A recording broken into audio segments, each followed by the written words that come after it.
labs, we're charged with, what's the future? Where are we going? And the way we develop it is we look 30 years in the future. And we don't look at technology. We stand back and we look at the societal changes. We look at the demographics. We look at how the world around us is changing, how our lives are colliding and intersecting, and then we try and take from it the little pieces of what is going to be so fundamental that we have to do something different, and then we go figure out how to solve that. So I bring forward just a few here. One, rapid urbanization. Now we know that, many of us live in big cities. In fact, within the next 30 years, what you're going to see is over half of the world's population will live in big cities. In 1990, there were 10 megacities. A megacity is defined as a city of over 10 million people. By 2025, there will be 41. By 2030, there will be over 50 megacities. Now, those cities are going to have entirely different needs, right? First of all, you're going to have congestion, as you see here. This is actually a picture in Delhi on the left.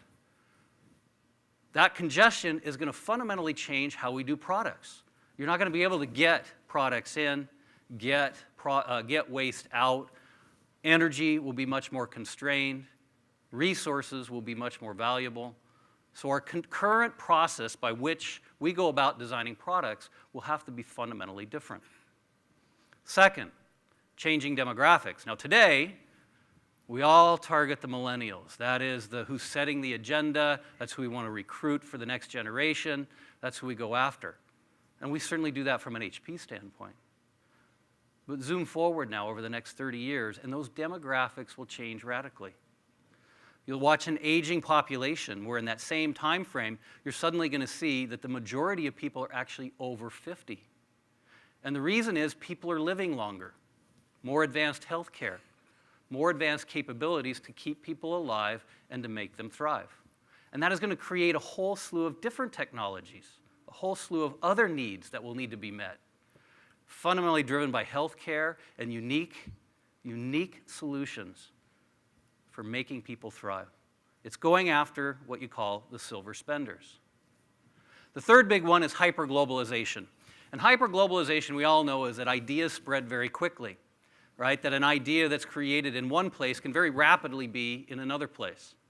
And this gets enabled really by the internet, and so much of it is fueled by our social trends. But that is what's going on from a social side.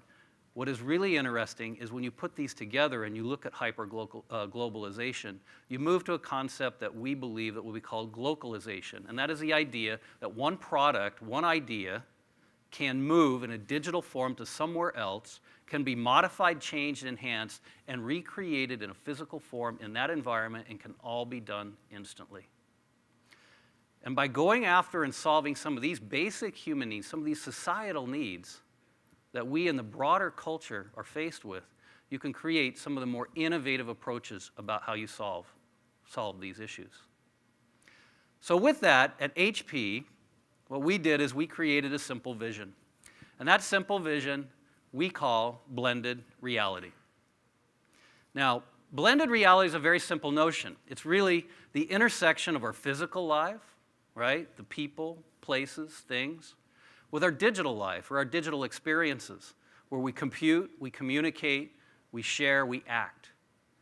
Now, the key is to do this in a seamless and virtuous cycle. We've seen it all done in clumsy ways where the technology is separate, and that's usually how most of the things start, where it's an independent, separate effort. But what the key is how do you get this in an integrated way where suddenly the technology disappears, where it's suddenly integral into your life? Now, by the way, it's happened all over and through our lives in many of the examples I just showed you from a society standpoint. Medical.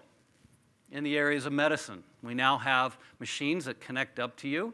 They actually physically analyze your blood, and they can look for aspects about it, and they can turn back around and act on it in a digital domain, turn back around and apply things to correct your blood and to make you well. Think of a diabetic.